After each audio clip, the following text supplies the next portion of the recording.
Welcome back friend. कैसे हो आप सभी लोग। आशा और उम्मीद है आप सभी लोग ठीक होंगे।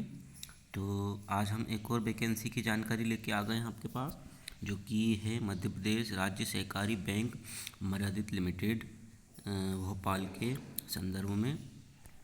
इसमें जो है ऑफिसर ग्रेड 1 की जो 38 डिस्ट्रिक्ट जो सेंट्रल कोऑपरेटिव है उनकी उनमें पोस्टें हैं।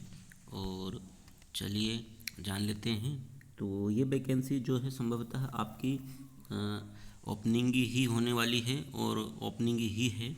इसके जो फॉर्म फिल हैं आपके 6/1/2026 से आपके इसके फॉर्म फिल होना है। और जो फॉर्म फिल होने की लास्ट डेट है इसकी 5 फरवरी 2026 से।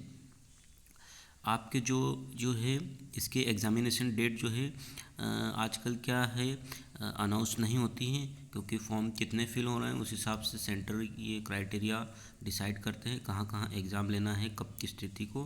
क्योंकि आजकल इतने एग्ज़ाम कंडक्ट होते हैं कि स्लॉट इनको खाली देखना होता है। तो ये जो एग्ज़ामिनेशन डेट है इसलिए बाद में अनाउंस करते हैं। और इनमें जो है पोस्टों की जानकारी हम ले लेते हैं डिटेल वाइज क्या पोस्ट हैं। तो इसमें कंप्यूटर प्रोग्रामर सीनियर मैनेजमेंट की जो है टोटल 17 पोस्टें हैं, और जो कि सभी अनरिजर्व कैटेगरी की हैं। और फाइनेंशियल एनालिस्ट की जो सीनियर मैनेजमेंट ग्रेड 2 की जो पोस्ट है 34 है, ये भी अनरिजर्व कैटेगरी की है। इंटरनल ऑडिटर जो कि सीनियर मैनेजमेंट ग्रेड 2 की है, एक पोस्ट है। और ब्रांच मैनेजर मिडिल मैनेजमेंट की जो है 209 पोस्ट है। इसमें अनरिजर्व की 61 है, इसमें फ़ीमेल की 20 है। अनरिजर्व ईडब्ल्यूएस के लिए 8 है, ईडब्ल्यूएस फीमेल के लिए 1 है। ओबीसी के लिए 37 है और फीमेल के लिए 7 है ओबीसी में। एसटी में 35 है, एसटी में फीमेल के लिए 8 है। एससी में 27 है और फीमेल के लिए 3 है। और पीडब्ल्यूबी कैंडिडेट की बात कर ली जाए तो यहाँ पे अनरिजर्व में 1 है और एक्स सर्विसमैन में भी 1 है।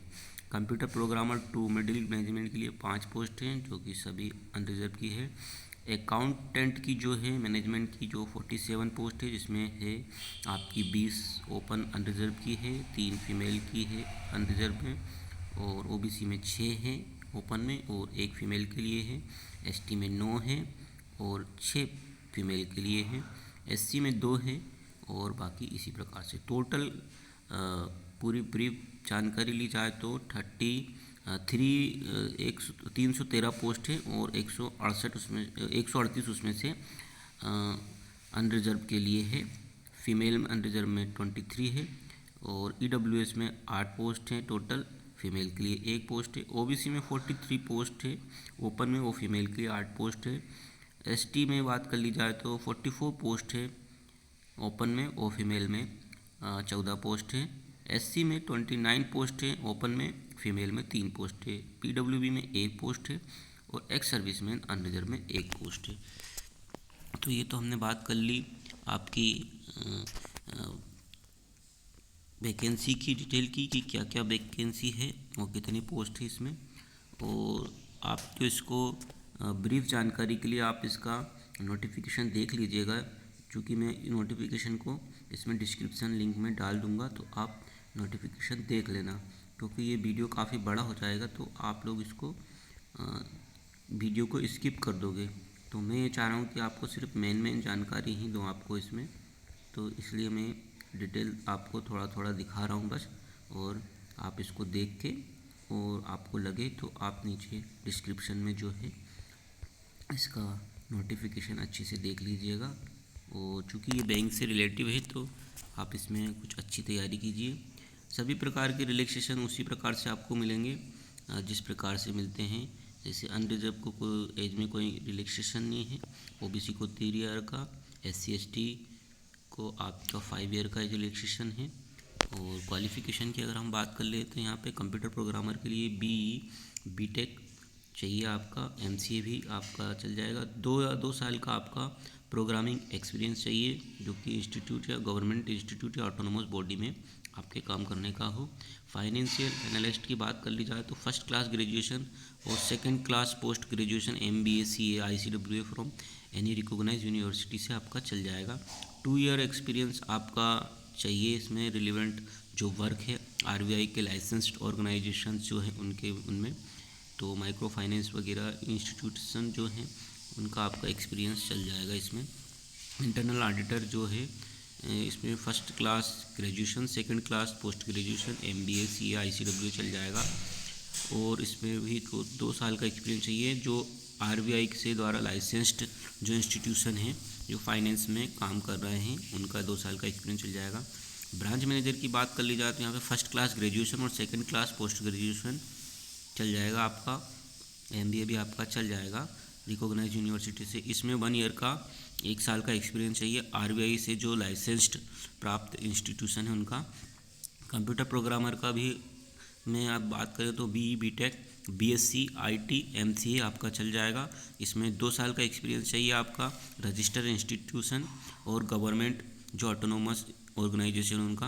अकाउंटेंट की बात कर ली जाए तो अकाउंटेंट में यहाँ पे फर्स्ट क्लास ग्रेजुएशन होना चाहिए और सेकंड क्लास पोस्ट ग्रेजुएशन होना चाहिए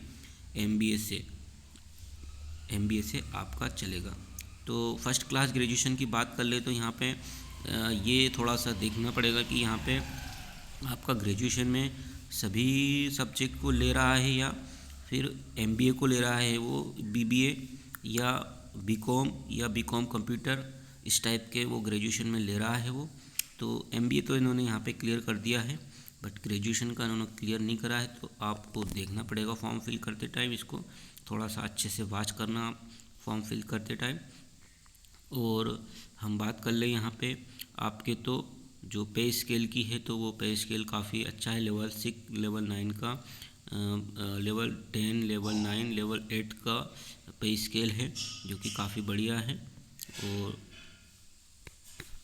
बात कर ली जाए इसकी एज की तो एज क्राइटेरिया की तो जो मैक्सिमम और मिनिमम एज जो है आपकी, मिनिमम एज 18 ईयर है और मैक्सिमम एज आपकी 35 ईयर है। अगर आप SC ST कैंडिडेट हो तो आपको 40 साल तक का एज, 40 साल की एज तक आप इसको अप्लाई कर सकते हो। और इसकी जो कट ऑफ डेट है वो 1/12/1990 और नॉट लेटर देन 30/11/2007 वो दोनों डेट आपकी इसमें इंक्लूड कर दी गई है। और ओनली फॉर मध्य प्रदेश के जो कैंडिडेट हैं उन्हीं को एज रिलैक्सेशन है। जैसे फीमेल कैंडिडेट को इन्होंने 5 ईयर का एज रिलैक्सेशन दे दिया है और SC ST कैंडिडेट को 5 ईयर का, OBC को भी इन्होंने 5 ईयर का एज रिलैक्सेशन दिया है। ये देखना पड़ेगा क्योंकि एज रिलैक्सेशन 3 ईयर का ही मिलता है OBC को, बट इसमें इन्होंने 5 ईयर का दिया है तो ये थोड़ा सा डाउटफुल लग रहा है मुझे। बट हो सकता है क्योंकि सहकारी कोऑपरेटिव मर्यादित बैंक हैं, हो भी सकता है। और फॉर्म फिल करते टाइम इसको आप देखिएगा थोड़ा सा। और अदर जो डिटेल हम देखें तो आपको इसमें जो है क्या क्या सावधानी बरतनी है। तो आपको एक फ़ोटोग्राफ होना चाहिए आपका, जहाँ तक है फ़ोटोग्राफ मेरे हिसाब से 1 मंथ से ज़्यादा ओल्ड नहीं होना चाहिए। और जो फ़ोटोग्राफ है वो भी अर्जेंट वाला नहीं होना चाहिए। वाइट बैकग्राउंड हो उसका, बढ़िया साफ़ सुथरा हो, नीचे नाम लिखा हो। वो फ़ोटो जो जब आप लेते हो उसकी तारीख हो, वो 3 मंथ से ज़्यादा पुराना फ़ोटो नहीं होना चाहिए किसी भी स्थिति में। और इसमें एक सिग्नेचर होंगे आपके ब्लैक पेन से, और लेफ़्ट थंब लगेगा आपका ब्लैक इंक से, ब्लैक या ब्लू उससे पेपर, ब्लैक या ब्लू इंक से वाइट पेपर पे।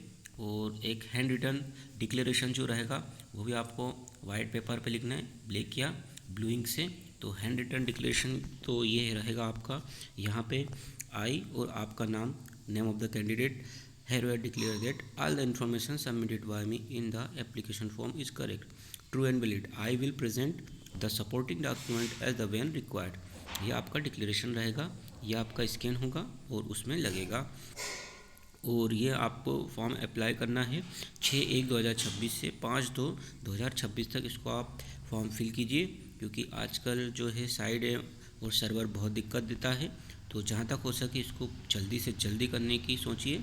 और एग्ज़ाम फ़ीस की हम यहाँ पे बात कर ले तो ST SC और PWB जो कैंडिडेट हैं उनके लिए जो फ़ीस है 800 प्लस GST वो प्लस अदर इंटीमेशन चार्ज जो रहेंगे इसमें जो लिखा हुआ है जिस हिसाब से, तो ये समथिंग आपका 1000 रुपये के समथिंग ये फ़ीस हो जाएगी।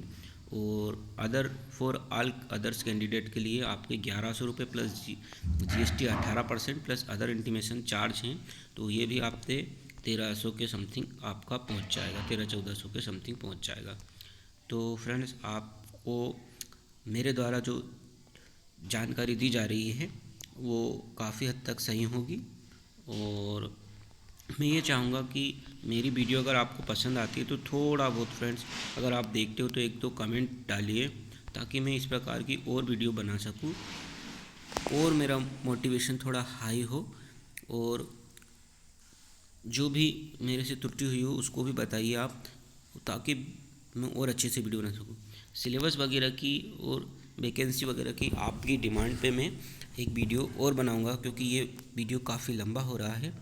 तो मैं आपसे आशा और उम्मीद करता हूँ कि आप मेरे वीडियो को सपोर्ट करेंगे, प्यार देंगे और कमेंट में कुछ अच्छी अच्छी बातें लिखेंगे। और इसी तरह से मैं आपसे विदा लेता हूँ। जय हिंद, जय भारत। मिलेंगे आप नेक्स्ट वीडियो में।